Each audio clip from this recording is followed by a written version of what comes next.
Cari telespettatori, rieccoci insieme, siamo in diretta. Abbiamo il piacere di avere qui con noi in studio Francesca Zaccariotto, candidata a sindaco per il comune di Venezia, per la città metropolitana. Venezia Mestre, perché stiamo parlando di una realtà che eravamo prima fuori onda, veramente multiforme, l'abbiamo visto anche più volte con altri che si propongono come candidati, una realtà complessa, difficile ma affascinante, senza dubbio.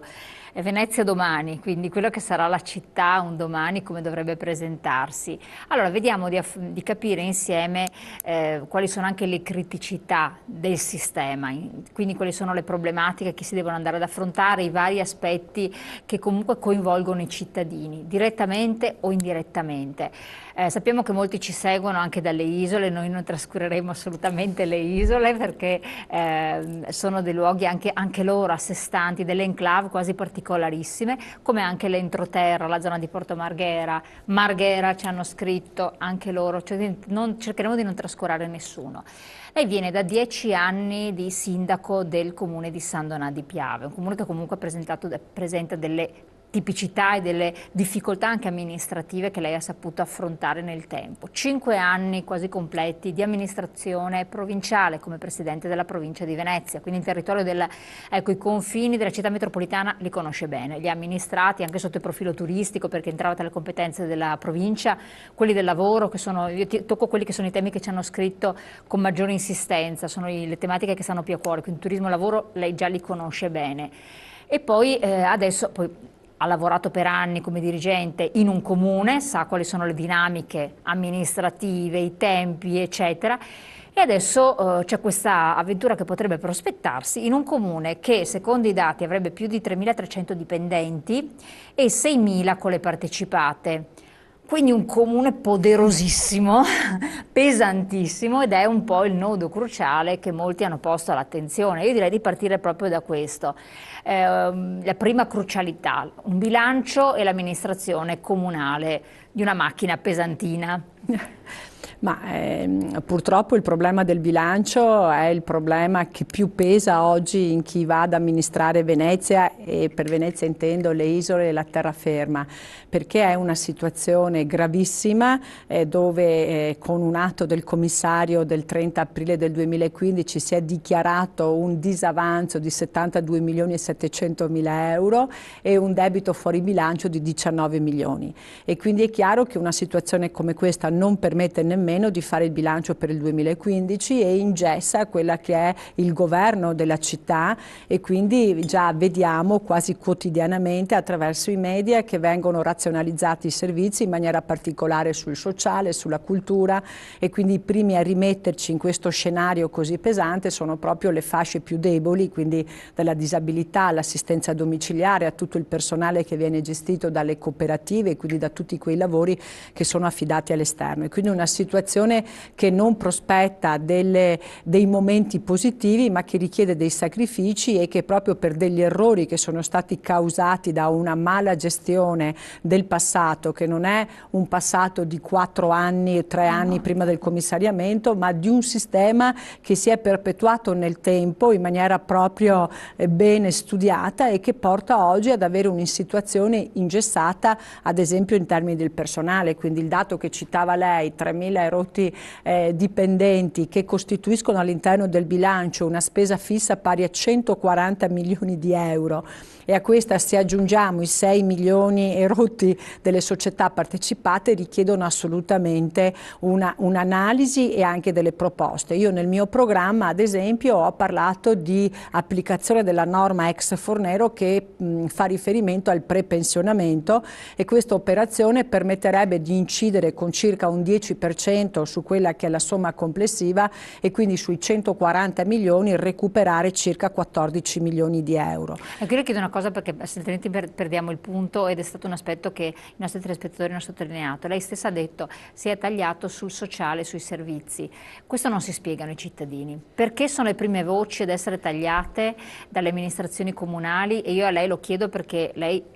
è stata amministratrice comunale, e anziché altre, cioè non procedere in un ordine diverso. Hanno perfettamente ragione. In questi giorni, ad esempio, c'è una protesta importante al Lido perché vengono chiusi i nidi dei cuccioli. e quindi che sono delle realtà che si rivolgono alla prima infanzia, che sono di supporto alla famiglia, e quindi un'amministrazione che guarda le politiche per la famiglia non può come prima mossa tagliare quelli che sono i servizi che permettono a una coppia genitoriale, se soprattutto la pensiamo anche assente di rete parentale, non essere supportata da dei servizi come quelli dei nidi o come quelli dei centri estivi, che sono un'altra realtà che verrà compromessa, e come quella ad esempio per gli anziani o per i disabili che guarda l'assistenza domiciliare. Purtroppo questa o è una scelta e quindi un indirizzo preciso dell'amministrazione, perché l'amministrazione che governa ha ritenuto di metterla come priorità nella scala, no, delle scelte, oppure come ha fatto il commissario Zappalorto, non essendo questa un servizio essenziale, ovviamente dovendo recuperare i soldi, viene razionalizzato, addirittura tagliata. Ad esempio pensi che adesso stanno tagliando e circa 67 persone che fanno parte del sistema delle biblioteche, proprio perché sono dipendenti di una cooperativa, perché il servizio era esternalizzato, a giugno rimarranno a casa. Cosa significa? Significa chiudere le biblioteche oppure limitarne gli accessi, gli orari, e questo ovviamente la gente ha ben ragione di non capirlo. Per questo io mi auguro che le persone oggi siano talmente arrabbiate che assumono la prima posizione che dobbiamo avere di responsabilità, che è quella di andare a votare, perché è solo attraverso il voto che noi riusciamo ad esprimere tutta la nostra incavolatura, mi verrebbe da usare un altro termine, incazzatura, perché tale deve essere, di fronte a un sistema che oggi fa pagare al cittadino tutte le conseguenze. E poi sempre alle fasce più deboli, perché e poi sempre alle fasce più deboli, persone che non hanno disponibilità quindi è stato economiche. molto chiaro, vede il commissario, perché nella nota che ha mandato a tutti ha scritto: è fatto divieto di assumere qualunque impegno di spesa che non rientri fra le spese obbligatorie da un punto di vista giuridico, che sono solo i contratti, e le spese fisse, che sono gli stipendi dei lavoratori. Però esattamente la scorsa settimana tutti i lavoratori si sono riuniti al Palaplip, dove hanno chiesto a tutti i candidati che cosa intendono fare di fronte ad una situazione dove loro hanno un'ipotesi di diminuzione in termini percentuali del 20% del loro stipendio. Se questo poi lo vediamo in uno scenario che invece la fascia dirigenziale non è stata toccata da queste riduzioni e che addirittura, nonostante un disavanzo di 72 milioni, ha avuto il premio della produttività, come se non facesse parte di una realtà che si trova in questa situazione, pensi lei se non hanno ragione i cittadini ad essere arrabbiati. Allora io le raggiro. Lei è stata dirigente di un comune. Come reagirebbe da dirigente? Perché l'esempio eclatante è stato questo: le pensioni, quando è stata fatta il ricorso alla consulta, no, per il discorso delle pensioni, non sono stati pensionati poverini con una pensione bassa che hanno fatto ricorso, ma sono state le pensioni molto molto alte che hanno avuto l'idea, i pensionati con pensioni molto alte, di fare ricorso alla consulta, poi di vincere tra l'altro il ricorso per ottenere un adeguamento a quanto doveva essere previsto, contro quello che era previsto dalla riforma del Fornero, a prescindere da tante considerazioni politiche varie e della situazione specifica. Qui sarebbero i dirigenti che, se li vai a toccare il 20% della loro percezione di reddito, per quanto possa essere un reddito elevato, lo dicono tutti per il Comune di Venezia, sarebbero quelli con la capacità anche e la possibilità di fare un ricorso, di adire a tutte le possibili vie giudiziarie che ci possono esistere, amministrative e così via. Lei che ha incarnato questo ruolo, quindi lo sa bene. Forse è per questo, per evitare ricorsi, che non si va a colpire le fasce alte. Per quale ragione? Perché questa è una problematica che tutti hanno colto e che sono stati appunto scritto su tutti i giornali, insomma. No, diciamo che è una situazione diversa, perché quando io parlo di dover incidere nella fascia anche dirigenziale, mi riferisco ovviamente alla parte variabile di uno stipendio. Quindi una busta paga è fatta da una parte fissa che viene stabilita dal contratto, e poi c'è una parte variabile che viene definita poi da quella che è l'amministrazione. Quindi infatti noi abbiamo dirigenti che come denominatore si definiscono tutti tali, però in alcune amministrazioni hanno magari un contratto per 100.000 euro lorde all'anno, e altri che hanno un contratto di 40.000 euro lorde. Ecco, il livello della dirigenza nel Comune di Venezia è molto alto, e questa è una parte fissa. A questo si associa una parte variabile variabile che è data in relazione al raggiungimento dei risultati, no? Che è la famosa produttività. Questa produttività loro l'hanno presa nella quota massima come se avessero raggiunti tutti i risultati, ma la prima riflessione da fare, soprattutto nel settore economico-finanziario, se in comune è nell'anticamera del dissesto finanziario, quindi è prossimo al fallimento, questa è una responsabilità sicuramente degli amministratori che hanno fatto scelte sbagliate, che hanno dato indirizzi sbagliati, che non hanno esercitato una funzione di controllo, va bene, e che quindi hanno mal gestito il denaro pubblico e di questi devono essere responsabili e dovrebbero quantomeno non avere il coraggio di ricandidarsi o di mascherarsi sotto altre forme, ma anche i dirigenti che sono responsabili di quella che è la parte economica finanziaria, quantomeno se non rispondono non dovrebbero essere premiati, perché è ovvio che questo fa notevolmente arrabbiare quelli che sono i loro collaboratori. Quindi nella situazione la cosa si è evidenziata al 1000 per 1000 perché la produttività per i collaboratori non è stata presa, mentre è stata presa oppure è stata completamente ridotta, mentre è stata presa la produttività come raggiungimento massimo dell'obiettivo da parte dei dirigenti, e questa è una follia, perché il dirigente è come il capitano di una nave, quindi non può permettersi né di mollarla, tantomeno di abbandonarla, perché insomma di schiettino noi non ne abbiamo bisogno, no? Ecco, e quindi io credo che dovrebbero essere i primi a dare un esempio e addirittura a suggerire dei percorsi dove poter recuperare delle somme tali per cui, voglio dire, poi non ci rimettono quelli che sono i cittadini che hanno subito le scelte di un malgoverno e di una situazione corrotta e disastrosa come quella che oggi noi abbiamo nel Comune di Venezia, perché non dobbiamo dimenticare che nel Comune di Venezia noi abbiamo un'amministrazione che è andata a casa per un problema di corruzione, abbiamo un'amministrazione che è andata a casa perché il MOSE non è che sia stato un argomento discusso in Sicilia, ma è un argomento che è toccato nel territorio di Venezia, dove ci sono stati 35 arresti, quindi queste realtà hanno influito negativamente sull'amministrazione, ma sono soprattutto frutto di persone che con continuità hanno governato 10, 15, 20 anni e che allora oggi si propongono dicendo ma cambieremo, ma faremo. Io penso che chi non ha cambiato, fatto, ha avuto idee, proposte in 10 anni di governo, il minimo che deve fare è di togliersi dalla scena e lasciare il posto ad un cambiamento che può avvenire solo con non solo persone diverse, ma con un sistema radicalmente diverso da quello che c'era prima. Assolutamente, ecco, tornando a questo discorso di rivedere tutto, la riqualificazione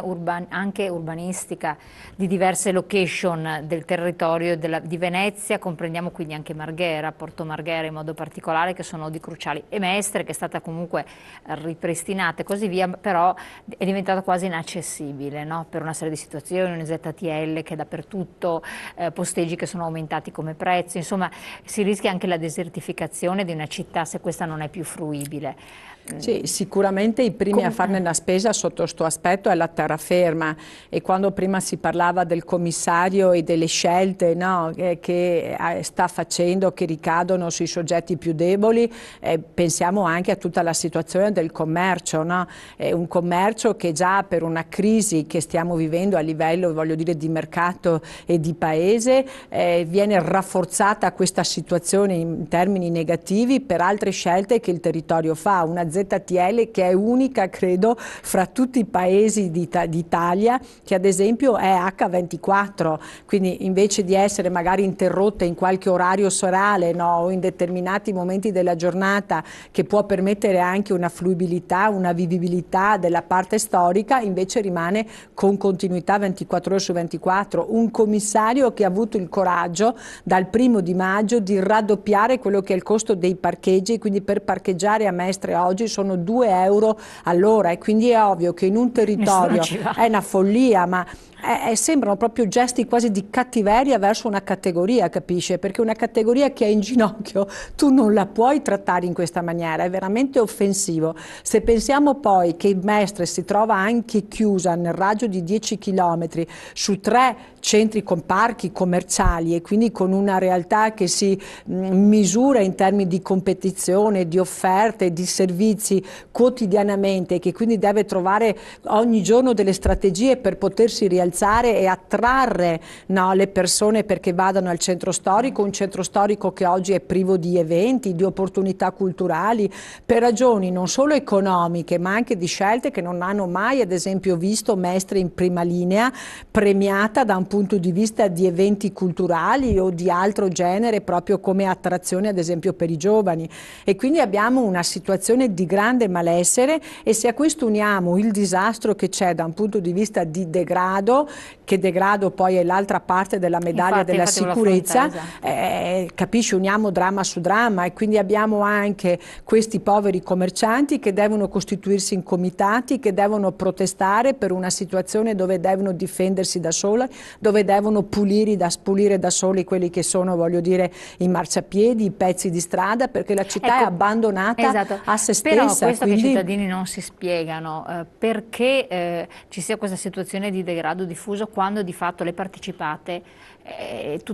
sono operative, attive. Ma se lei pensa che Veritas, che fa la raccolta dei rifiuti e le pulizie, è una, voglio dire, delle società che applica il maggior costo sul territorio, Mestre e Venezia non c'è differenza, pagano la più alta tassa dei rifiuti. Quindi questo per dire, ma è mai possibile questo? È mai possibile? A Venezia è possibile, è come dire a Venezia è possibile tutto, perché effettivamente è quello che stiamo dicendo. È per questo che io mi auguro che i cittadini di fronte a questa evidenza, ma anche differenza con altre realtà limitrofe, possono capire che questa è solo la morte, e quindi non è possibile assolutamente che queste amministrazioni continuino un percorso di devastazione di questo territorio. Ecco, è possibile. Quindi però... il degrado, lei pensi, non c'è un arredo umano, non c'è una cura del verde, ci sono le erbacce alte che non si riesce nemmeno a vedere se esce qualcuno perché riesce a nascondersi, c'è una trascuratezza a tutti i livelli, presenza di abusivismo in tutti i termini, dall'abusivismo commerciale con extracomunitari a un abusivismo sul turismo con guide che non sono autorizzate, a un abusivismo sul trasporto con mezzi che non sono assolutamente autorizzati, che si provvigiano tra taxisti, autonoleggiatori. Quindi c'è un sistema completamente abbandonato, e questo perché non è accaduto in un giorno, in un mese. Se io penso a quando i commercianti si sono costituiti in comitati, facciamo riferimento a 3 anni fa, ma mi ricordo che allora, quando partecipai al loro primo incontro, non fu presente nemmeno un amministratore. Allora l'amministrazione Orsoni stava guidando, e sa perché? Perché dicevano che quello era, la sicurezza era un problema percepito, non era un problema reale, e questa percezione ha portato a questi risultati, dove ai parchi non si va più perché ci sono solo spacciatori e droga e trascuratezza, giochi rotti, erbe alte. Per le strade dopo il tramonto non ci si può muovere perché altrimenti veniamo scippati. Le persone di una certa età